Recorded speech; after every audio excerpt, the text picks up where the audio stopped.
Say Most High. Most High. So we meet again, brother. Do you not think that this is a divine intervention from the Most High? Most High. Hey, I just love Jesus. Hey, you glutton.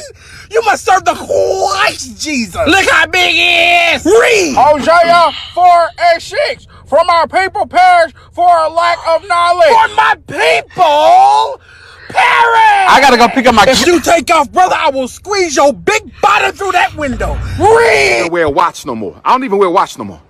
I ain't got no time to be checking white man time. I'm on divine time. I don't even wear a watch no more. I don't even wear a watch no more. I ain't got no time to be checking white man time. I'm on divine time. I don't even wear a watch no more. Law. Law. Hey. Law. Hey, hey. Law. Hey. Hey. Law. Hey. Law. Hey. Law. Hey, hey. Law. Hey. Hey. Law. Your Old Testament, Deuteronomy, tells you to love your Edomite brothers.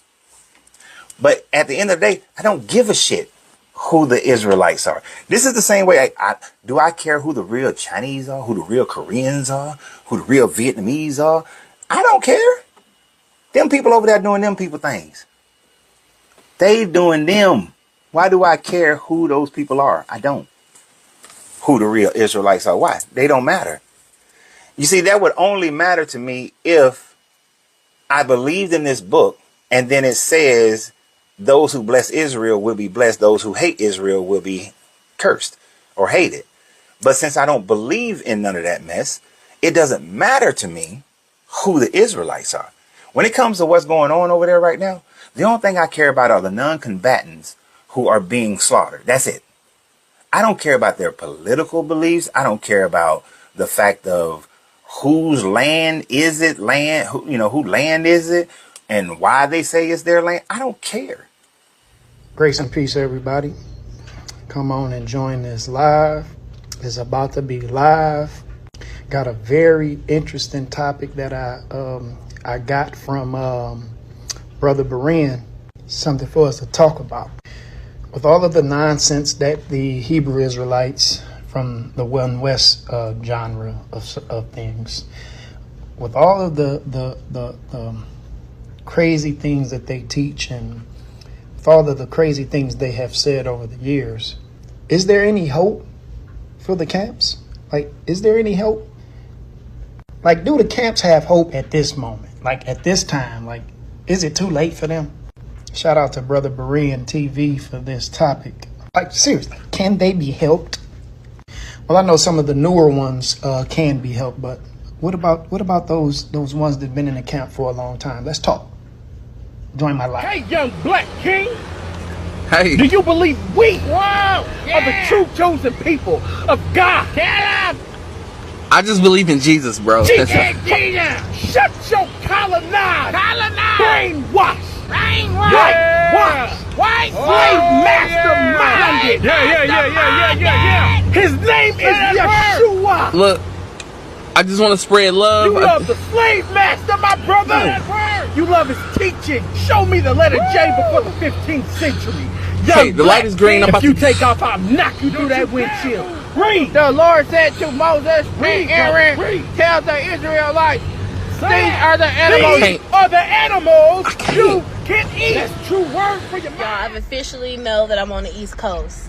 I officially know that I'm on the East Coast. Like, I know that I'm on the East Coast, but there's certain things that you see that make you know for sure you're on the East Coast. And one of them is, baby, why is the Hebrew Israelites out here on the corner? I know I done made it to the East Coast when the Hebrew Israelites are standing out there on the corner yelling at traffic, yelling at the passerbyers. That was something that I only got to see on YouTube. But now that I live on the East Coast, baby, I get to be accosted by the Hebrew Israelites in real life just like everybody else. I've made it. Shalom. First and foremost, I want to give all praises, honor, and glory to Yahweh, Bahasham, Yahushai, Bahasham, Bracha, Kodash. Double honors to the elders and the apostles of Great Millstone, and peace and blessings to the elect. And in this lesson, Lord willing, I'll keep it brief, but I wanted to do a response to the video that was put up by the elder brother Manat Zachba on I gotta do better at remembering the title of these lessons, but it had to do with Israelites, particularly. Majority of them look like from the Southern Kingdom, but Israelites nonetheless mocking and making mockery of. It's funny I said Israelites, right? But of the Hebrew Israelites. Let me put it like that. So you have these are Israelites. I call them Israelites as in Israelites by nature, by bloodline, right? But to for clarity's sake, right? You had these African Americans, right, making fun of the Hebrew Israelites. Let me put it like that. And interestingly enough, as you watch it, to me, it was like a clear. It was almost as though if Second Chronicles 36:16 was in video form, it would look just like that. Okay, which that's a precept that I'm going to get. But one thing that I noticed is when you look at the compilation of the individuals that were in that video, some saying they don't care, I don't believe in us being Israelites. Some just making mockery of it. They seem to have forgotten what happened with Mike Epps and Ricky Harris, right? But nevertheless, they're making mockery of it over and over and over again, and you don't see any Ishmaelites in there. You don't see any Moabites in there. You don't see any Ammonites in there. You don't see any Elamites in there, right? Who do you see time and time again doing these kinds of videos and these kinds of response videos?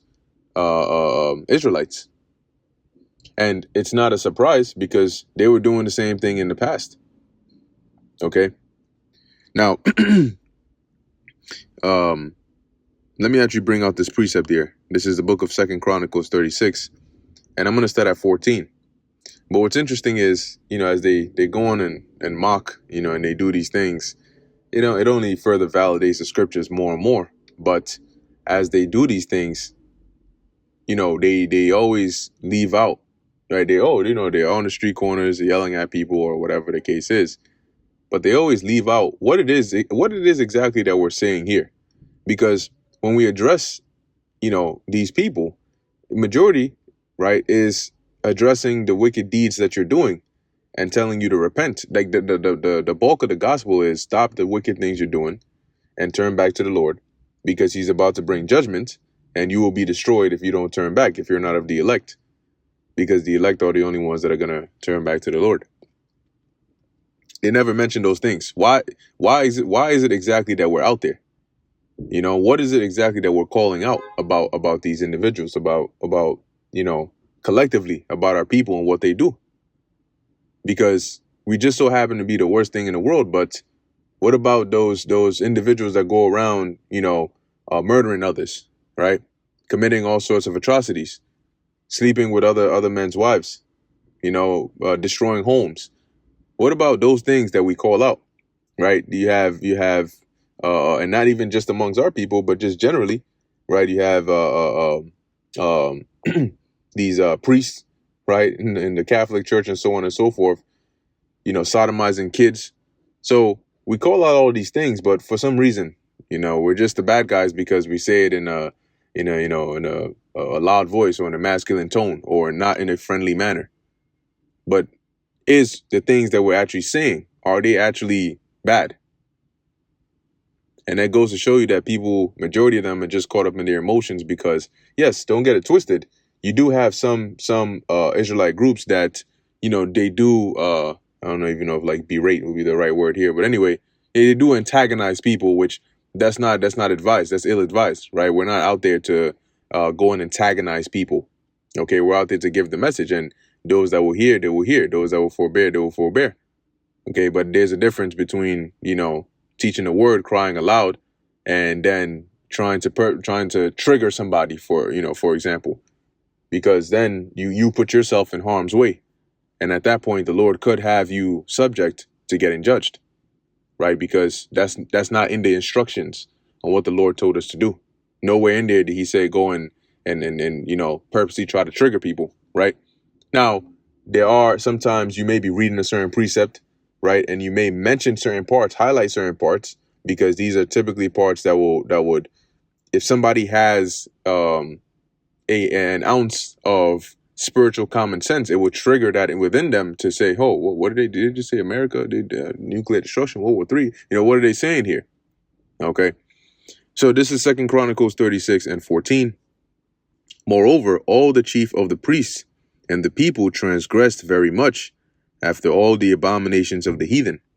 Now, the point as to why I'm bringing this out is, yes, this was back in Jerusalem, right? Prior to the Babylonians coming and besieging Jerusalem, right around at the 500 and 580s BC, and our people were committing these wicked deeds. But the point as to why I'm highlighting this is because this is showing you a cause and effect, and as I read, you'll find out, because our people are still guilty of the same, if not similar, things that we did back then that the Lord brought judgment upon us for. And it is those very same deeds that we're calling out now that our people don't want to hear.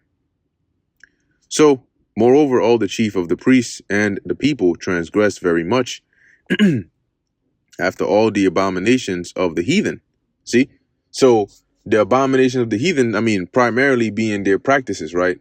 Their pagan, biblical practices, whether it's in certain sex rituals, or certain sacrifices of children, or worshiping other gods. These are all abominable things to our God. And our people, as it says, transgressed very much. So this was a lifestyle. This is something they did continually. It says, and polluted the house of the Lord, Yahweh, which he had hallowed in Jerusalem.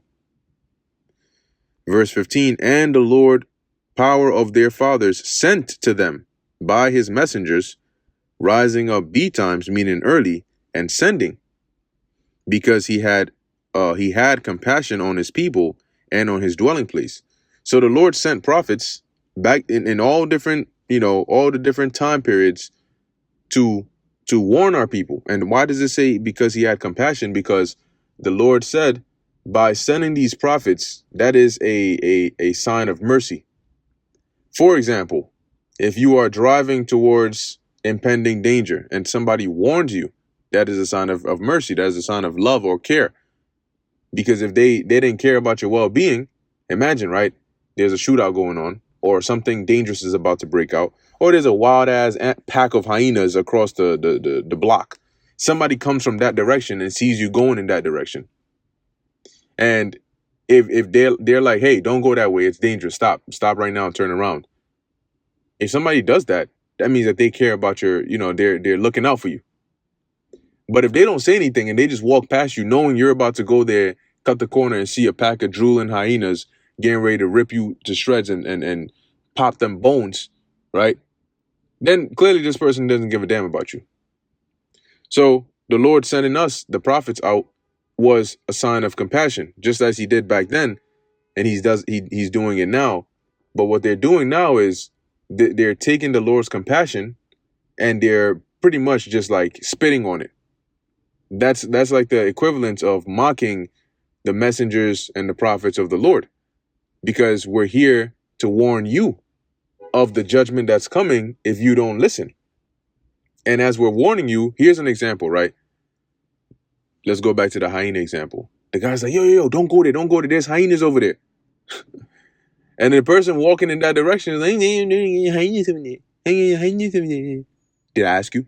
Hyenas over there. That's what they're doing, basically, right? As you're warning them, don't go over there, they're mocking you. So eventually, what are they going to do? You're not going to hold. I mean, ain't none of us going to step in the way of the Lord's judgment when it comes down. But we will keep on going. And then we've at least done our part. We warned you. And you mocked us. And you kept going and you cut the corner. And now the hyenas are tearing your ass up. And then guess what? You're going to turn around. Please help. Oh, my ass. Oh, please. Oh, this shit, right. Oh, no, don't bite that. Not that part. And then, but they did. Them hyenas don't give a damn. They sink in teeth. And guess what? Help. And if you run into us, we go, we don't got no help for you. See, then you're going to be mocked. That's what the Proverbs, the first chapter. I shall mock when your fear cometh, because you mocked when I was trying to show you compassion. Okay? So, verse 16, as it says, as the Lord sent the messengers, pursuant also to 1 Corinthians 4, I believe 4 and 9, for the Lord has sent forth us the apostles last. Verse 16, but they mocked the messengers of God and despised his words. They did this back then. They're doing it now. It's nothing new. Okay? It's nothing new. It says, and despise his words. And that's why they turn it into a joke. And then they post it online and then they laugh at it. And they make it, they it's like I mentioned, it's interesting how you don't see Ammonites or Moabites or any of them doing this, but you see Israelites doing it. The very people that we're warning. It says, and misused his prophets until they kept on doing it and doing it and doing it until the Lord's wrath, as it says, until the wrath of the Lord arose against his people, till there was no remedy. So that's what's going to happen in this time as well. Because when I give the example of like this guy cutting the corner and and somebody coming from that direction and there's hyenas over there waiting for him, right? And the person warns him and says, don't go. And then he goes and he gets his ass torn up. Yes, the exact scenario may be unique to this example I'm giving you, but the concept remains the same. If there is danger that somebody has witnessed and you haven't witnessed it, and you're heading for that danger, and the person who has witnessed it is coming from there and is warning you not to go, if you don't listen, you're gonna suffer that danger, right? So though in this example they didn't listen, and so the Lord brought the Babylonians against them, in modern day times they're not listening and they're mocking, and so the Lord is going to bring another form of judgment against them, as is listed all throughout the scriptures, particularly in the time of Jacob's trouble. And as it says, till there was no remedy. So there's not going to be any help. You're not going to be able to do anything about it because you have triggered it, and the word of the Lord does not come back to him void. So now I'm going to jump real quick from here to have one more precept. Like I said, Lord willing, it won't be too long, but it'll get the point and the message across. This is the book of Ezekiel, chapter 7, verse 25. And so the reason that I mentioned what I just did is because you have people that will say, oh, well, that happened back then, so why does it matter now? Because like I said, the scenario might have been exactly what happened back then, but the concept is the same. If you're adding two numbers, okay, adding 2 plus 2 is not adding 4 plus 4, but you're doing the same operation, just different numbers. So it's the same scenario, the same concept, the same action and reaction, just different, different time periods. So this is Ezekiel 7:25. It says, destruction cometh, and they shall seek peace, and there shall be none. Why? This destruction is going to be that wrath the Lord is going to bring till there is no remedy, because they mocked his messengers. They made fun of the Lord's mercy.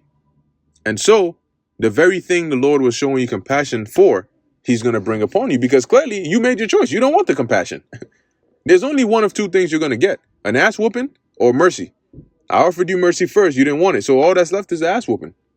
And then the option of mercy is no more. You're not going to get that mercy. Right? So as it says, they shall seek peace and there shall be none. So they're going to go from mocking. Because, see, when you haven't eaten in 2-3 days, trust me, you're doing TikTok videos or whatever to try and mock is the last thing you're thinking of.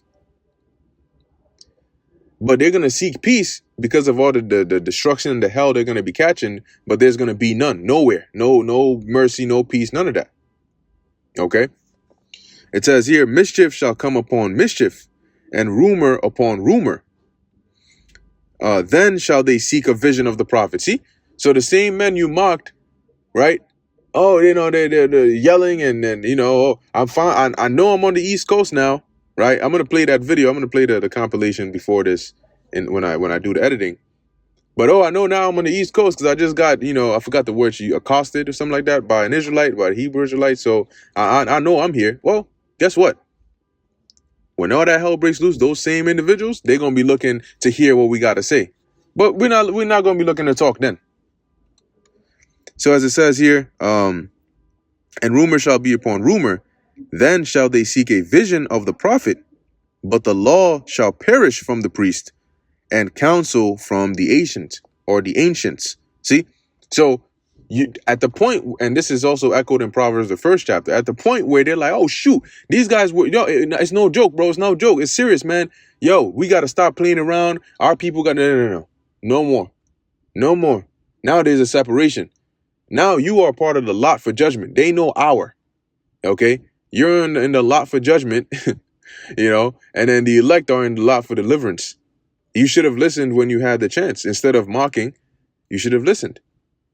But once again, all in all, going back to 2 Chronicles 36 and 14 through 16, this is what they did in the past. Exactly what they did in the past. It's the same people, same spirits back on the earth playing the same roles. And you would think they would read about themselves in the past and learn from it. But as they say, those who are ignorant of history are doomed to repeat it.